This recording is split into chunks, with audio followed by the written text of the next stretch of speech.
Om Shanti. Spark audio book का नाम है ब्राह्मण परिवार, पार्ट 5। सिर्फ 2 बातें देखो, एक लाइन क्लियर है, दूसरा मर्यादाओं की लकीर के अंदर है।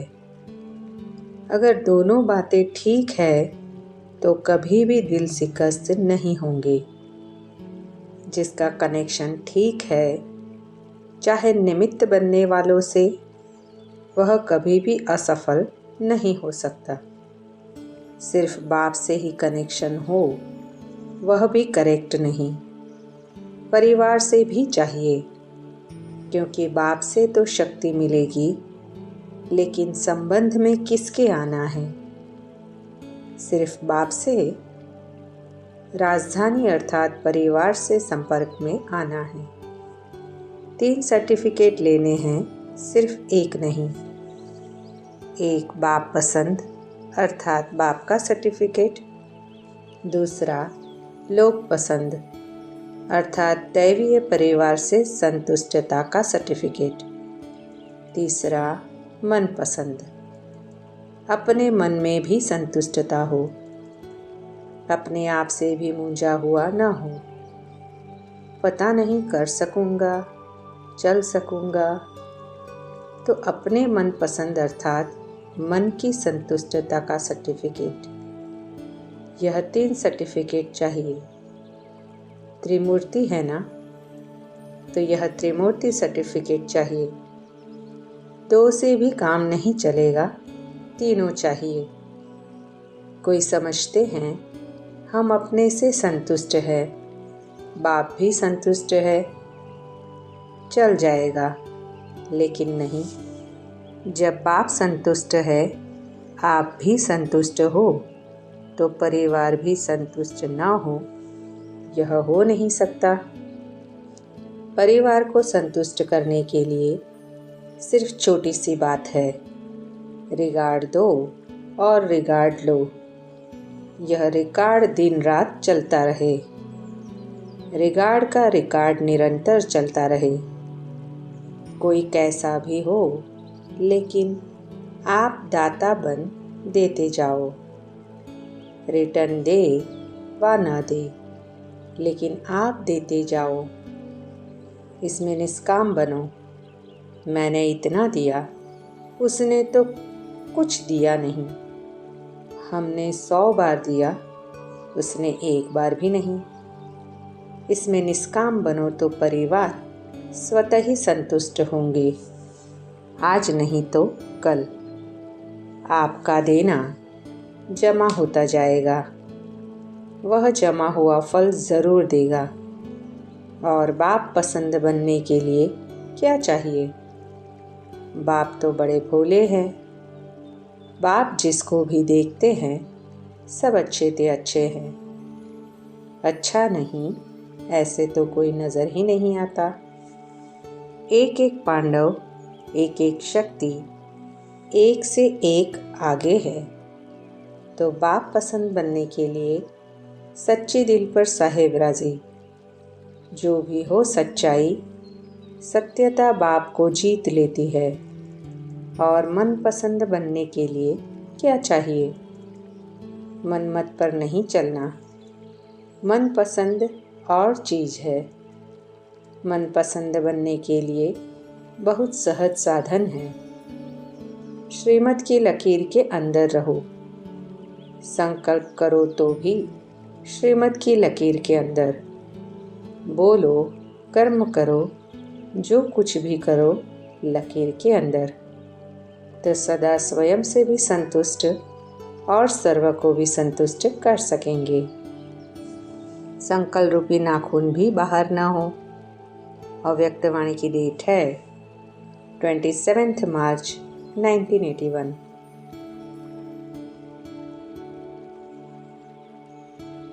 माया कनेक्शन को ही ढीला करती है, उसकी सिर्फ संभाल करो। यह समझ लो कि कनेक्शन कहाँ लूज हुआ है, तब निर्बलता आई है।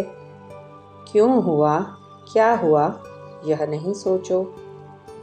क्यों क्या के बजाय कनेक्शन को ही ठीक कर दो तो खत्म। सहयोग के लिए समय भर लो। योग का वायुमंडल वाइब्रेशन बनाने के लिए सहयोग भर लो। बाकी और व्यर्थ बातें करना व विस्तार में जाना, इसके लिए कोई का साथ ना लो। वह हो जाएगा सुख चिंतक और वह हो जाएगा परम चिंतन। सब समस्याओं का मूल कारण कनेक्शन लूज होना है ही यह एक बात। मेरा पार्ट ड्रामा में नहीं है।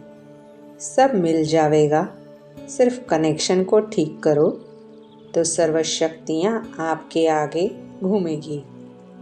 कहाँ जाने की फुर्सत ही नहीं होगी। बाप दादा के सामने जाकर बैठ जाओ तो कनेक्शन जोड़ने के लिए बाप दादा आपके सहयोगी बन जाएंगे। अगर 1-2 सेकंड अनुभव न भी हो तो कंफ्यूज न हो जाओ। थोड़ा सा जो टूटा हुआ कनेक्शन है उसको जोड़ने में 1 सेकंड व मिनट लग भी जाता है तो हिम्मत नहीं हारो। निश्चय के फाउंडेशन को हिलाओ नहीं और ही निश्चय को परिपक्व करो। बाबा मेरा, मैं बाबा का। इसी आधार से निश्चय की फाउंडेशन को और ही पक्का करो। बाप को भी अपने निश्चय के बंधन में बांध सकते हो या बाप भी जा नहीं सकते।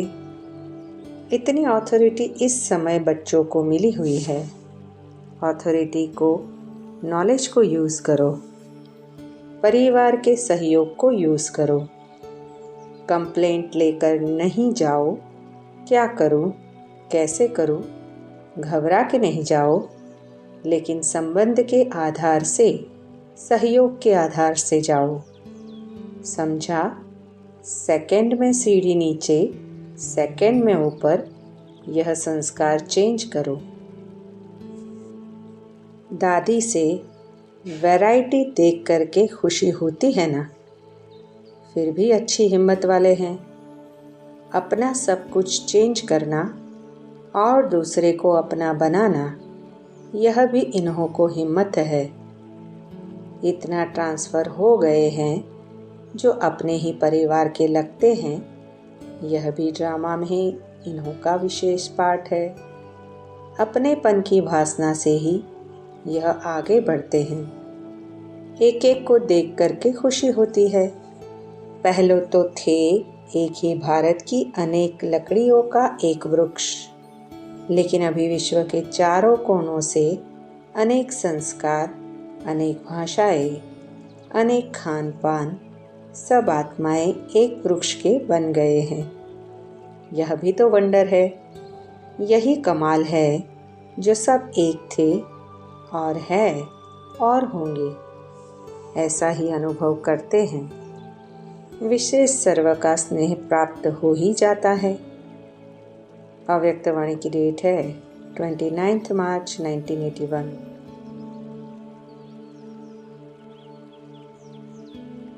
इस वर्ष ऐसा कोई नया प्लान बनाओ, जैसे मोहजिक परिवार की कहानी सुनाते हैं कि जिस भी संबंधी के पास गया उसको ज्ञान सुनाया।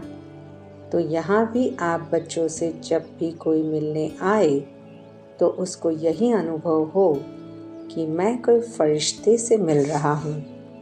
आने से ही उसे जादू लग जाए। जहाँ जाए, जिससे मिले, उससे जादू का ही अनुभव करे। जैसे शुरू शुरू में बाप को देखा, मुरली सुनी, परिवार को देखा तो मस्त हो जाता था। ऐसे अभी भी जो सोच कर आवे उससे पदम गुना अनुभव करके जाए। ऐसा आप प्लान बनाओ। दृढ़ संकल्प से सब कुछ हो सकता है। अगर एक ऐसा अनुभव कराएगा तो सब उसको फॉलो करेंगे। अव्यक्तवाणी की डेट है 5 अप्रैल 1981।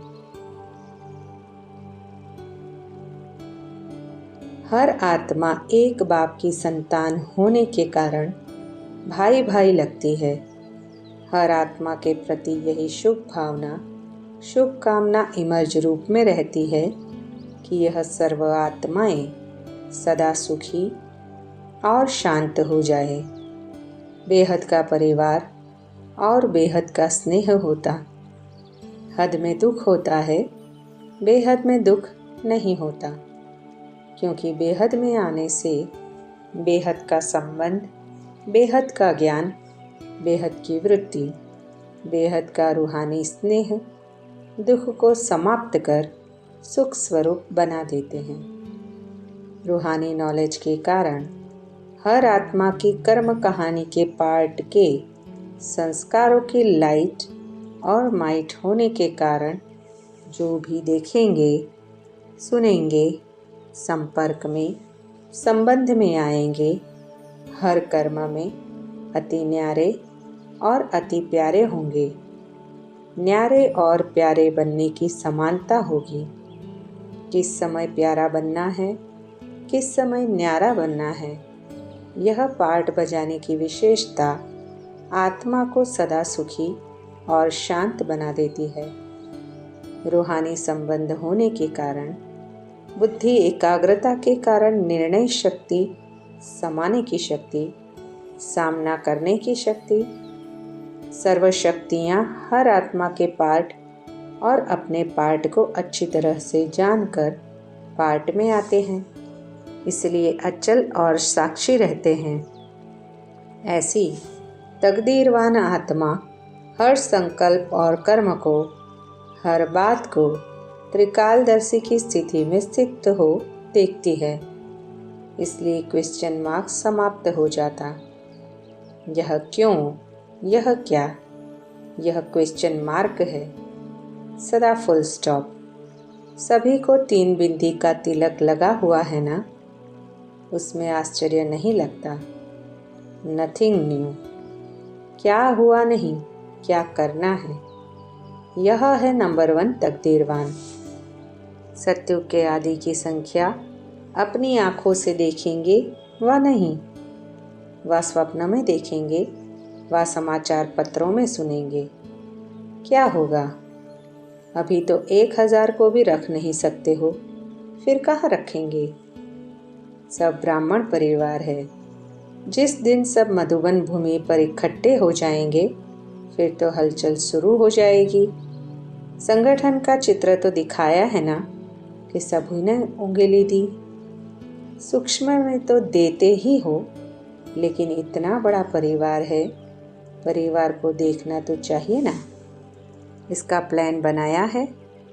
सतयुग में तो सिर्फ आपको प्रजा होगी, यहाँ तो आपके भक्त भी आएंगे।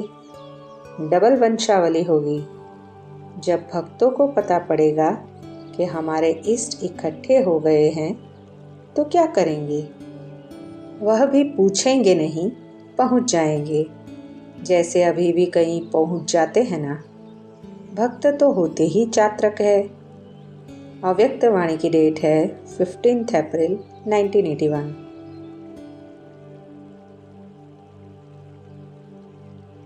बाप दादा को सभी बच्चे अति प्रिय है, क्योंकि बाप दादा ने विशेषताओं के आधार पर ड्रामा अनुसार चुनकर इस ब्राह्मण परिवार के गुलदस्ते में लाया है। यह चैतन्य फूलों का गुलदस्ता है ना। हर एक फूल की विशेषता, रंग रूप अपना अपना होता है। किसमें खुशबू ज़्यादा होगी, किसका रंग रूप गुलदस्ते को सजाने वाला होगा, लेकिन है तो दोनों ही आवश्यक। सिर्फ गुलाब के फूलों का गुलदस्ता बनाओ और वैरायटी का बनाओ तो सुंदर क्या लगेगा। वैरायटी भी चाहिए, लेकिन गुलाब के फूलों को तो सदा बीच में डालेंगे और वैरायटी फूलों को किनारे पर डालेंगे। तो मैं कौन हूँ? वह हर एक अपने आप को जानता है। बाप दादा के बेहद के गुलदस्ते के अंदर मेरा स्थान कहाँ है, वह भी जानते हो, क्योंकि गुलदस्ते के अंदर तो हो ना। यह तो पक्का है, तब मधुबन के अंदर आए हो। अव्यक्त वाणी की डेट है 9 अक्टूबर 1981।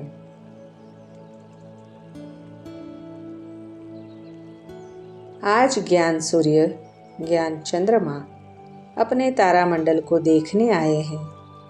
सितारों के बीच ज्ञान सूर्य, ज्ञान चंद्रमा दोनों ही साथ में आए हैं। वैसे साकार सृष्टि में सूर्य, चंद्रमा और साथ साथ में सितारे इकट्ठे नहीं होते हैं, लेकिन चैतन्य सितारे सूर्य और चांद के साथ है। यह सितारों का अलौकिक संगठन है। तो आज बाप दादा भिन्न भिन्न सितारों को देख रहे हैं।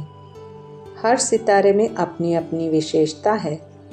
छोटे छोटे सितारे भी इस तारामंडल को बहुत अच्छा शोभनीक बना रहे हैं। बड़े तो बड़े है ही, लेकिन छोटों की चमक से संगठन की शोभा बढ़ रही है। छोटों से छोटा भी अति आवश्यक है, महत्वपूर्ण कार्य करने वाला है। तो आज बाप दादा हर एक के महत्व को देख रहे थे। जैसे हद के परिवार में माँ बाप हर बच्चे के गुणों की, कर्तव्यों की, चाल चलन की बातें करते हैं, वैसे बेहद के माँ बाप ज्ञान सूर्य और चंद्रमा, बेहद के परिवार व सर्व सितारों के विशेषताओं की बातें कर रहे थे। ब्रह्मा बाप व चंद्रमा आज चारों ओर विश्व के कोने कोने में चमकते हुए अपने सितारों को देख देख खुशी में विशेष झूम रहे थे। ज्ञान सूर्य बाप को हर सितारे की आवश्यकता और विशेषता सुनाते हुए इतना हर्षित हो रहे थे कि बात मत पूछो। उस समय का चित्र बुद्धि योग की कैमरा से खींच सकते हो। साकार में जिन्होंने अनुभव किया वह तो अच्छी तरह से जान सकते हैं। चेहरा सामने आ गया ना? क्या दिखाई दे रहा है?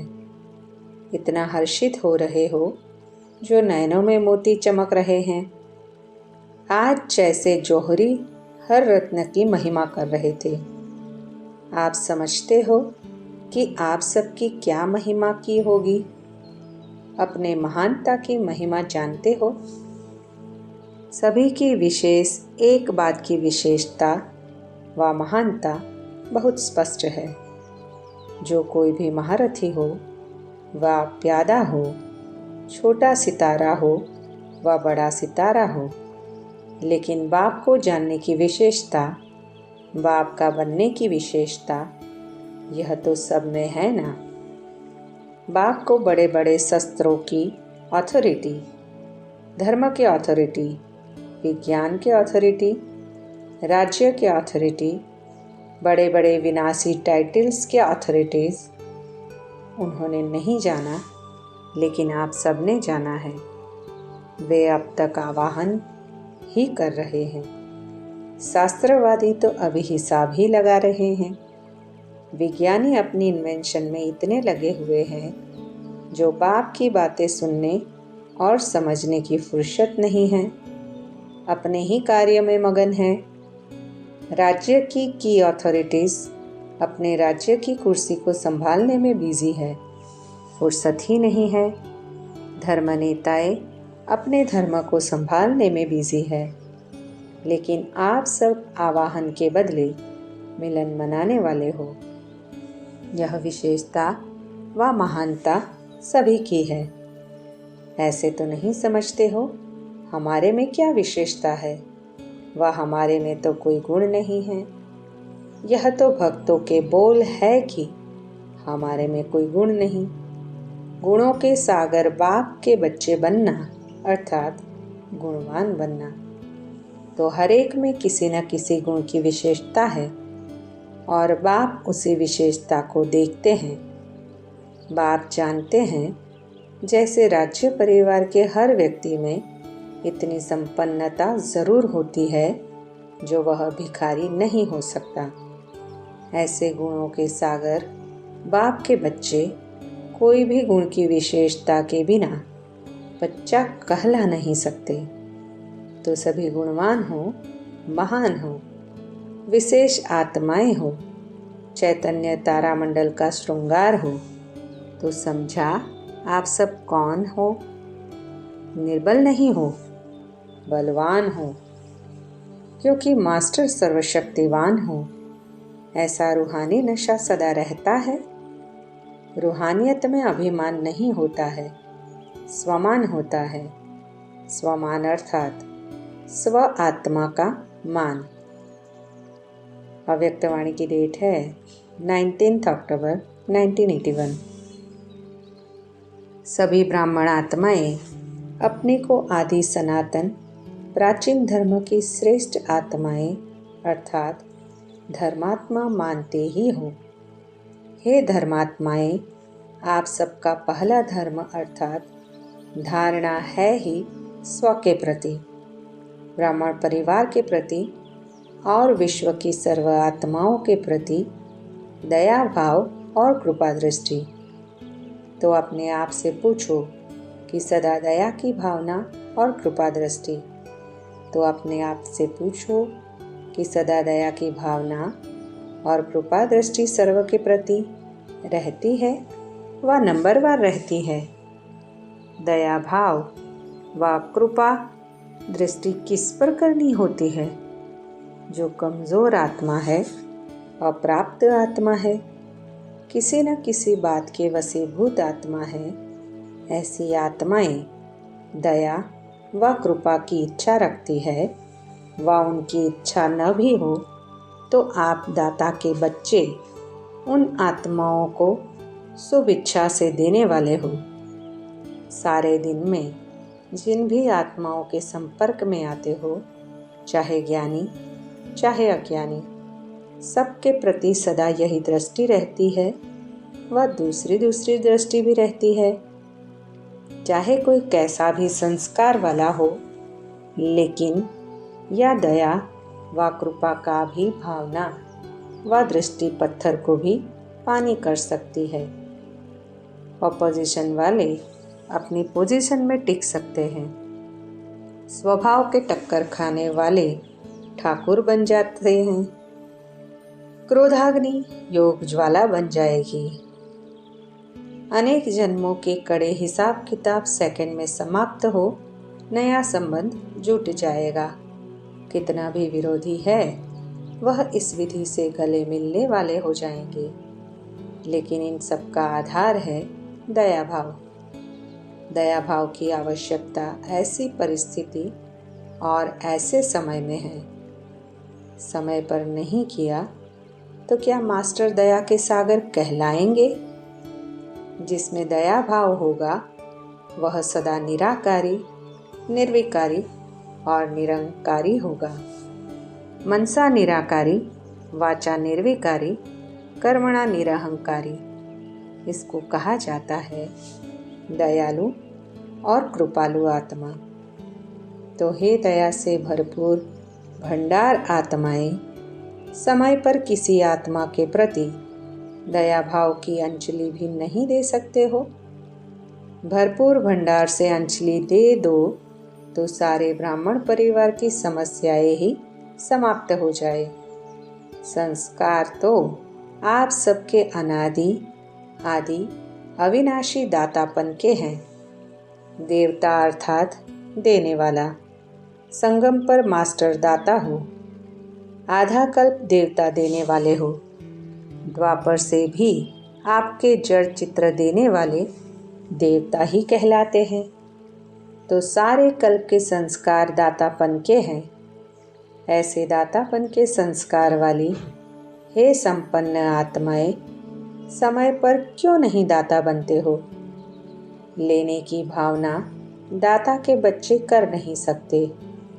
यह दे तो मैं दूं, यह देवता नहीं लेवता हो गए। तो कौन सी आत्माएं हो, देवता व लेवता? अव्यक्तवाणी की डेट है 22 अक्टूबर 1981। मधुबन के आंगन में आज अनेक बच्चे फरिश्तों के रूप में हाजिर नाजिर है। साकार रूप की सभा तो बहुत छोटी है, लेकिन अकारी फरिश्तों की सभा बहुत बड़ी है। यह बड़ा हॉल जो बना रहे हो, वह भी छोटा है। सागर के बच्चों के आगे कितना भी बड़ा हॉल बनाओ, लेकिन सागर के समान हो जाएगा। फिर क्या करेंगे? आकाश और धरनी इसी बेहद के हॉल में समा सकते हो, या बेहद बाप के बच्चे 4 दीवारों की हद में कैसे समा सकते हैं? ऐसा भी समय आएगा जब बेहद के हॉल में यह 4 तत्व 4 दीवारों की आवश्यकता ही नहीं होगी। कहाँ तक बड़े हॉल बनोगे? यह प्रकृति भविष्य के रिहर्सल आपको यहाँ ही अंत में दिखाएगी। चारों ओर कितनी भी किसी तत्व द्वारा हलचल हो, लेकिन जहाँ आप प्रकृति के मालिक होंगे, वहाँ प्रकृति दासी बन सेवा करेगी। सिर्फ आप प्रकृति जीत बन जाओ। प्रकृति आप मालिकों का अब से आवाहन कर रही है। वह दिव्य दिवस जिसमें प्रकृति मालिकों को माला पहनाएगी। कौन सी माला पहनाएगी? चंदन की माला पहनेंगे व हीरे रत्नों की पहनेंगे? प्रकृति सहयोग की ही माला पहनाएगी। जहाँ आप प्रकृति जीत ब्राह्मणों का पाव होगा, स्थान होगा, वहाँ कोई भी नुकसान हो नहीं सकता।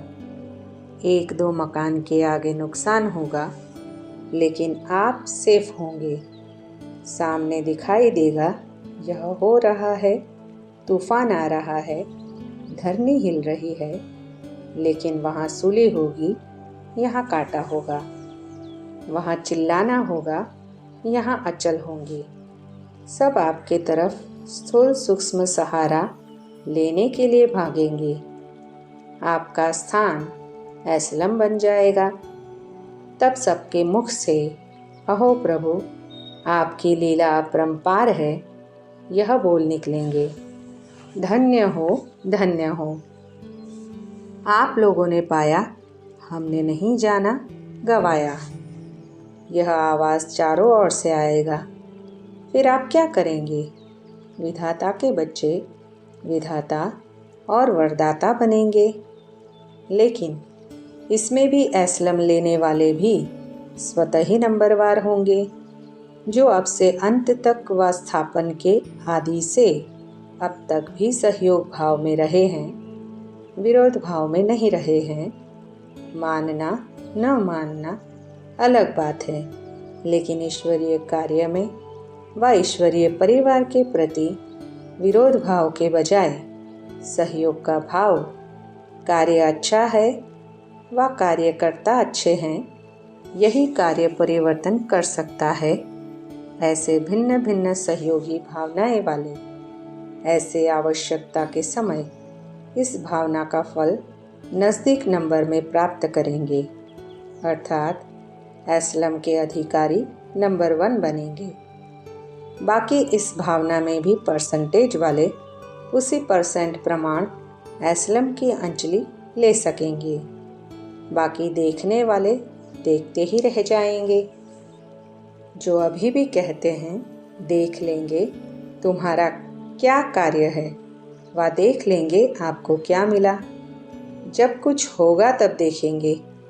ऐसे समय की इंतज़ार करने वाले एस्लम के इंतज़ाम के अधिकारी नहीं बन सकते। उस समय भी देखते ही रह जाएंगे।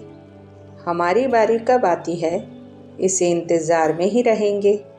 और आप दूर में इंतज़ार करने वाली आत्माओं को भी मास्टर ज्ञान सूर्य बन शुभ भावना श्रेष्ठ बनने की कामना की किरणें चारों ओर की आत्माओं पर विश्व कल्याणकारी बन डालेंगे। फिर कितनी भी विरोधी आत्माएं हैं, अपने पश्चाताप की अग्नि में स्वयं को जलता हुआ बेचैन अनुभव करेगी, और आप शीतला देवियां बन रहम, दया, कृपा की शीतल छींटों से विरोधी आत्माओं को भी शीतल बनाएगी, अर्थात सहारे के गले लगाएगी। उस समय आपके भक्त बन ओ माँ पुकारते हुए विरोधी से बदल भक्त बन जाएंगे।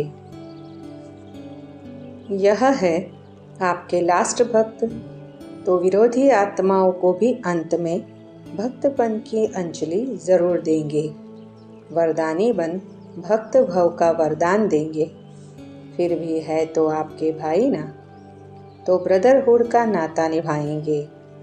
ऐसे वरदानी बने हो जैसे प्रकृति आपका आवाहन कर रही है, ऐसे आप सब भी अपने ऐसे संपन्न स्थिति का आवाहन कर रहे हो। यही दीपमाला मनाओ। वे तो लक्ष्मी का आवाहन करेंगे, आप क्या आवाहन करेंगे? वे तो धन देवी का आवाहन करते हैं, आप सभी धनवान भव की स्थिति का आवाहन करो। ऐसी दीपमाला मनाओ। समझा क्या करना है? अव्यक्त वाणी की डेट है 27 अक्टूबर 1981। एक एक कुमारी विश्व कल्याणकारी बनेगी। परिवार कल्याण वाली नहीं, विश्व कल्याण करने वाली। अगर कुमारी गृहस्थी हो गई तो परिवार कल्याणकारी हो गई, और ब्रह्मा कुमारी बन गई तो विश्व कल्याणकारी हो गई। तो क्या बनने वाली हो? वैसे भी देखो, कुमारियों का भक्ति काल में भी के अंत में भी पूजन होता है, तो लास्ट तक भी इतनी श्रेष्ठ हो। कुमारी जीवन का बहुत महत्व है। कुमारियों को ब्राह्मण जीवन में लिफ्ट भी है। कुमारियाँ कितना जल्दी सेवा केंद्र की इंचार्ज बन जाती है। कुमारों को देरी से चांस मिलता है। कुमारी अगर रेस में आगे जाए तो बहुत अपने को आगे बढ़ा सकती है। एक कुमारी अनेक सेवा केंद्रों को संभाल सकती है। ड्रामा अनुसार यह लिफ्ट की रीति से मिली हुई है, मेहनत नहीं कही है। कुमारियों की विशेषता क्या है? कुमारी जीवन अर्थात संपूर्ण पावन। अगर कुमारी जीवन में यह विशेषता नहीं तो उसका कोई महत्व नहीं। ब्रह्मा कुमारी अर्थात मनसा में भी अपवित्रता का संकल्प न हो तभी पूज्य है, नहीं तो खंडित हो जाती है, और खंडित की पूजा नहीं होती। अव्यक्त वाणी की डेट है 29 अक्टूबर 1981।